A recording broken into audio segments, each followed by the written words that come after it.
Harrison Ford, you reveal in your book, after 40 years, is that right? 40 years I thought I'd wait. Okay, so you revealed that you were having an affair with Harrison Ford. I was. Well, you say it. Harrison Ford made history when he took over the cockpit of the Millennium Falcon in Star Wars, and then again when he donned the fedora of Indiana Jones in one of cinema's most successful adventure series. Across 5 decades, he built a career marked by staggering box office milestones, cultural impact measured in generations, and an unusual resistance to the spotlight that created him. Yet, behind the global recognition, the awards, and the billion-dollar franchises, there has always been something else. Now, at 83, Harrison Ford has finally confessed the truth about his first marriage and the set of Star Wars. But to make sense of it all, and what came afterwards, we need to start from the very beginning. The man before the myth. It all began in a version of Los Angeles that feels almost invisible compared to the cinematic universe it would later help produce.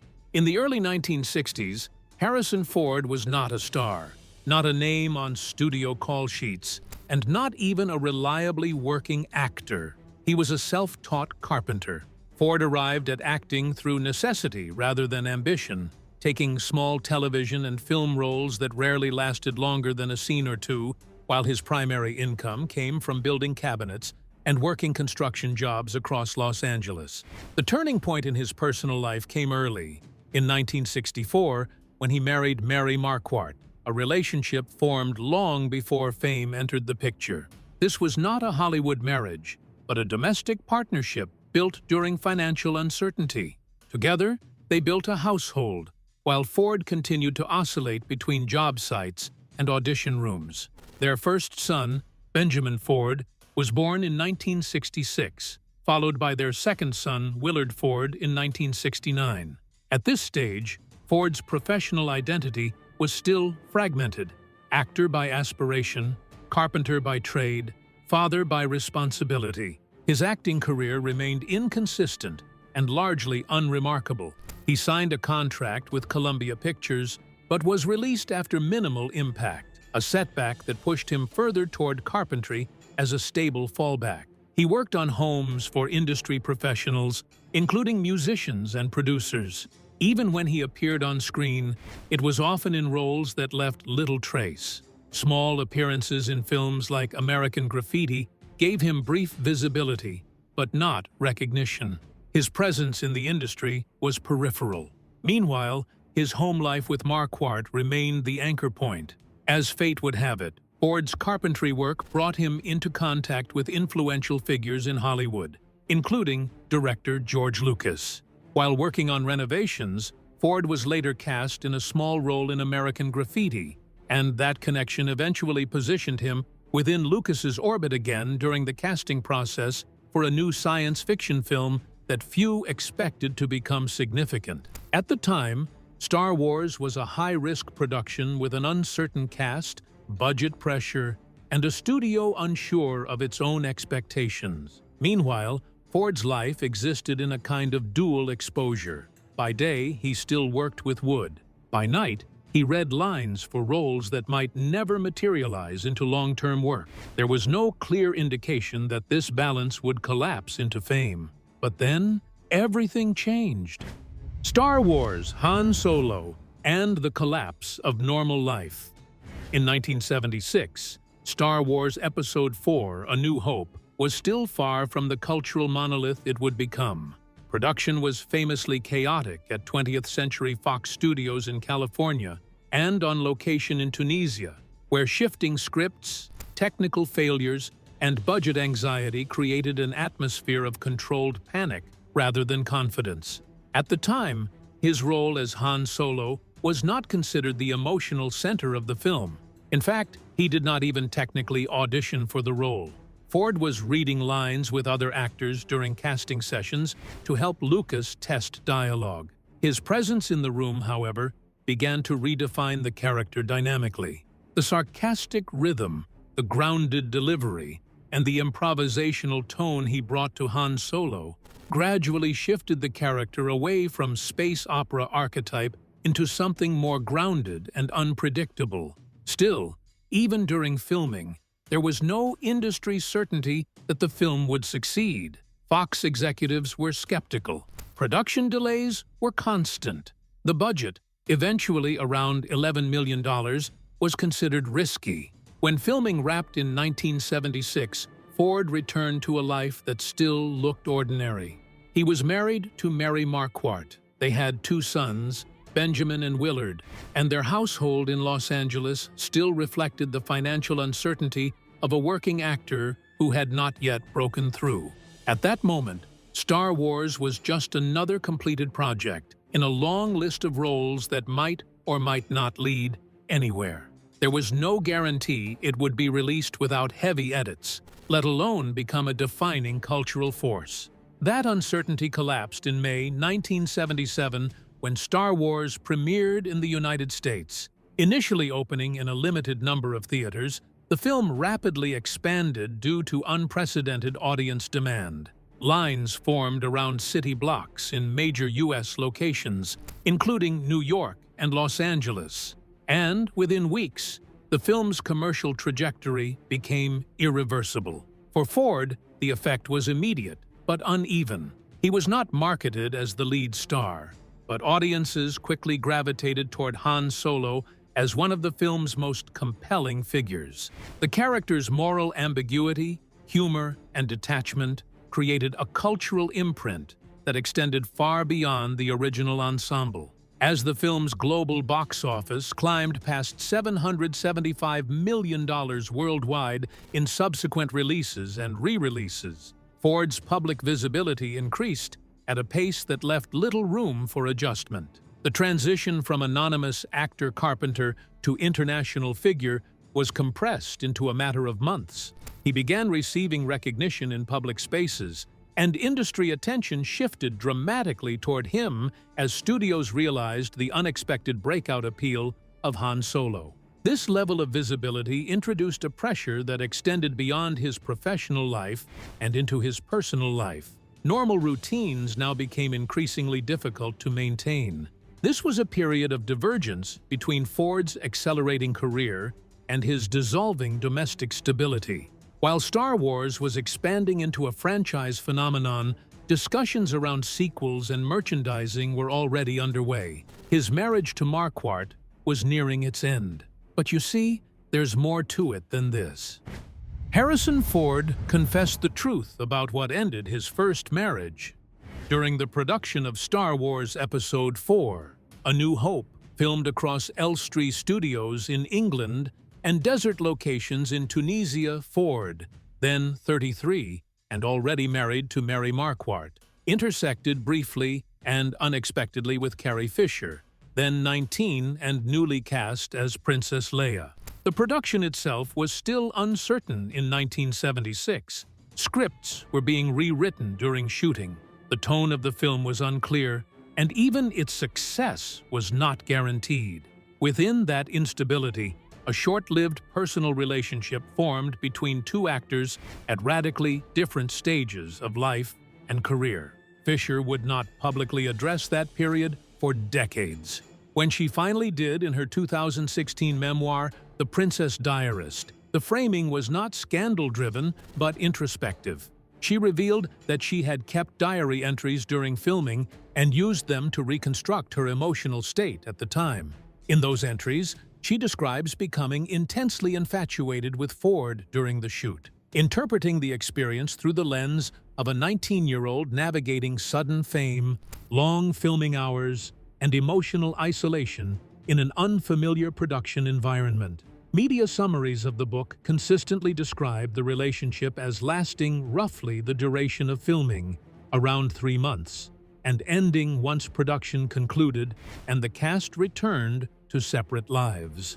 What made Fisher's account culturally explosive was not just the content, but the timing. For nearly 40 years, the relationship existed only as rumor within production mythology, never formally confirmed in detail by either party. When the memoir was published in 2016, it reframed a minor, contained episode into a lasting piece of Hollywood history. Fisher did not present it as a long-term romance, but as a brief and emotionally significant experience that stayed embedded in memory long after its physical duration ended. In her memoir and subsequent interviews, Fisher emphasized the reflective distance between her younger self and her later perspective. She described the journals as a way of confronting how she felt at the time versus how she understood it decades later. The tone she used in public discussions was not accusatory, but observational, focused on memory, perception,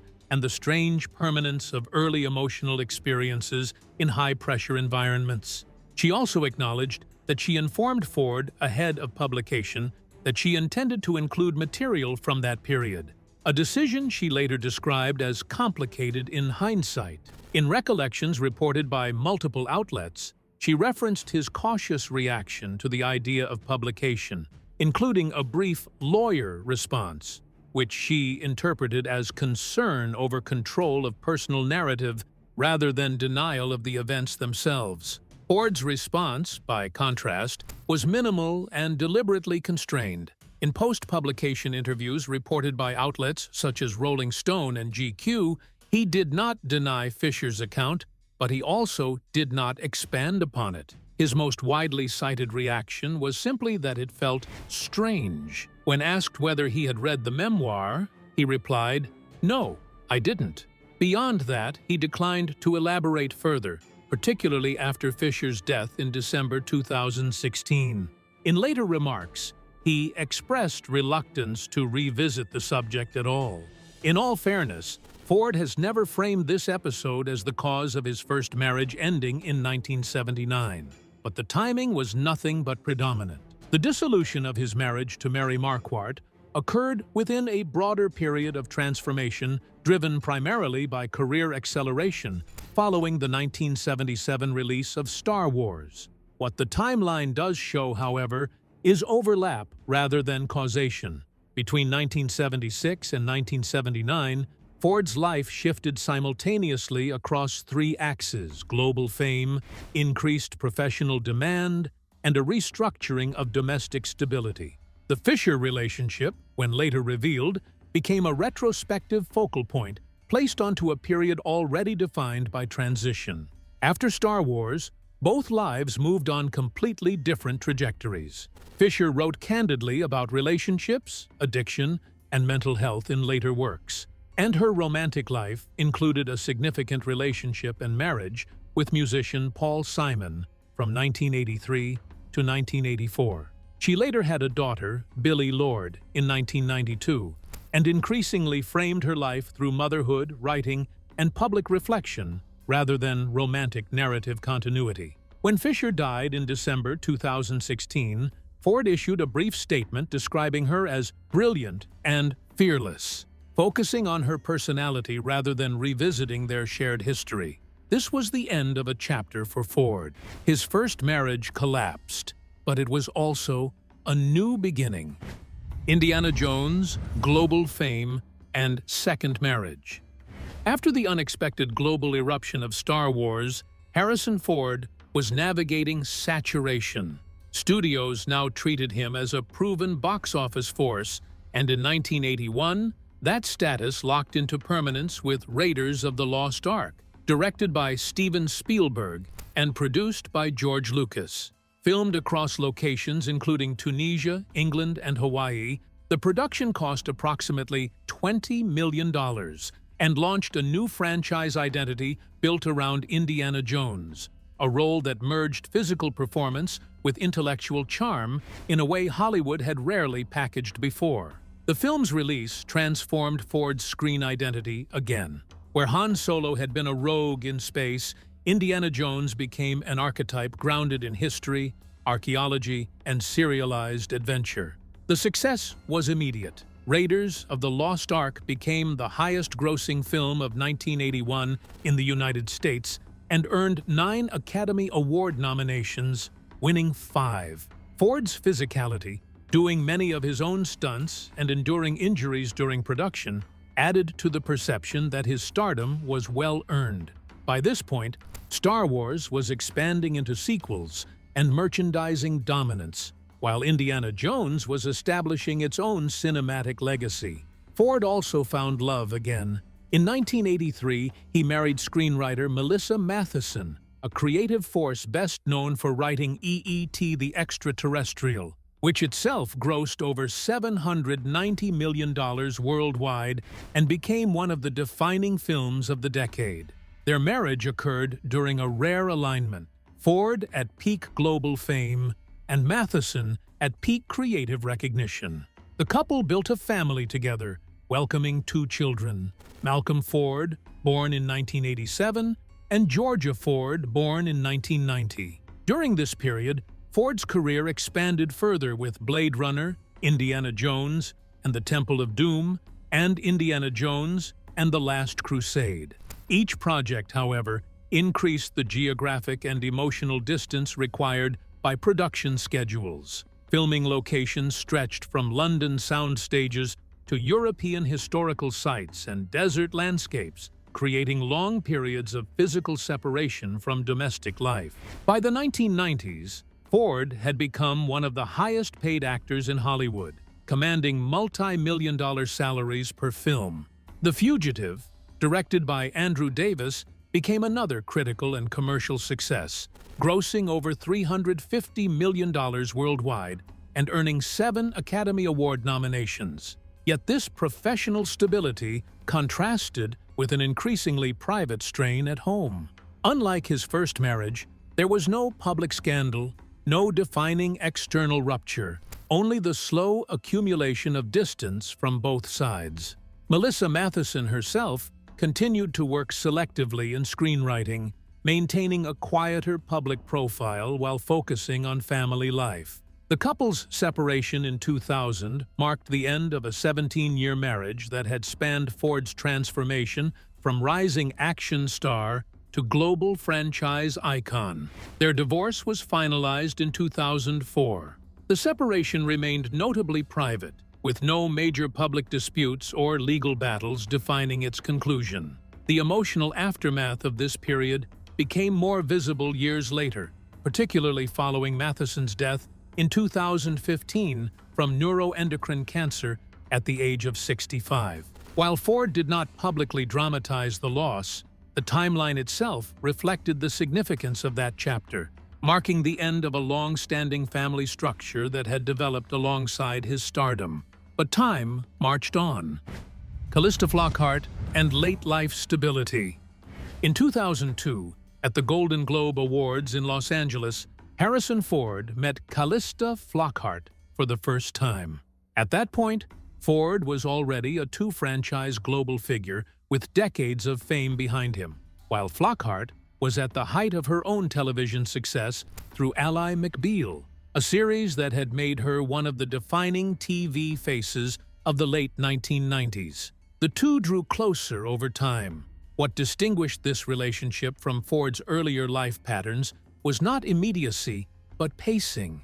Unlike his first marriage, which had begun before fame, or his second marriage, which had developed during his peak blockbuster era, this connection unfolded during a period when his professional trajectory had already stabilized. By the early 2000s, Ford was no longer in a phase of rapid identity transformation. Instead, he was operating as an established legacy actor, alternating between major releases and selective projects. This shift changed the structure of his personal life as well, allowing for distance from the volatility that had defined earlier decades. The relationship between Ford and Flockhart developed gradually over several years, marked by public appearances that remained relatively infrequent compared to typical Hollywood couples. During this period, Ford continued working on major projects, including K-19, The Widowmaker, and later Indiana Jones, and The Kingdom of the Crystal Skull, while Flockhart transitioned out of her peak Ally McBeal years. The alignment between their careers was not symmetrical, but it was stable enough to avoid the overlapping production pressures that had strained Ford's earlier marriages. By 2009, the relationship had reached formal commitment when Ford proposed, and in June 2010, they married in Santa Fe, New Mexico. The location itself reflected a deliberate departure from Hollywood convention. Santa Fe was not a central industry hub like Los Angeles or New York, but a quieter environment often associated with privacy and distance from media density. This choice reinforced a pattern already visible in Ford's later life: controlled exposure rather than public spectacle. A key structural change in this phase was Ford's relationship with Flockhart's son, Liam, whom he adopted after the marriage became formalized. This step was significant not as a public statement, but as a redefinition of family structure in Ford's later life. It marked the first time in his public biography that he transitioned into a blended family role outside of his biological children from previous marriages. The integration of family life at this stage contrasted sharply with earlier periods defined by geographic separation and production-driven absence. Unlike the turbulence associated with his earlier marriages, this relationship had no publicly documented breakdown, scandal, or high-profile conflict. Instead, it existed within a narrower media footprint. Public appearances were occasional, interviews remained minimal, and both Ford and Flockhart maintained limited commentary on their private life. This absence of narrative conflict became, in itself, a defining feature. In Hollywood terms, where relationships are often defined by visibility, this one was defined by controlled invisibility. Throughout this period, Ford's career also entered a phase of selective continuation rather than expansion. He returned to iconic roles intermittently, including later Star Wars appearances such as The Force Awakens, which reconnected him to the franchise that had originally defined his global fame. Yet even during these returns, his personal life remained largely unchanged in tone and structure, reinforcing the stability of his domestic environment with Flockhart. This stability became more visible in contrast to earlier phases of his life, particularly when past events resurfaced in media cycles.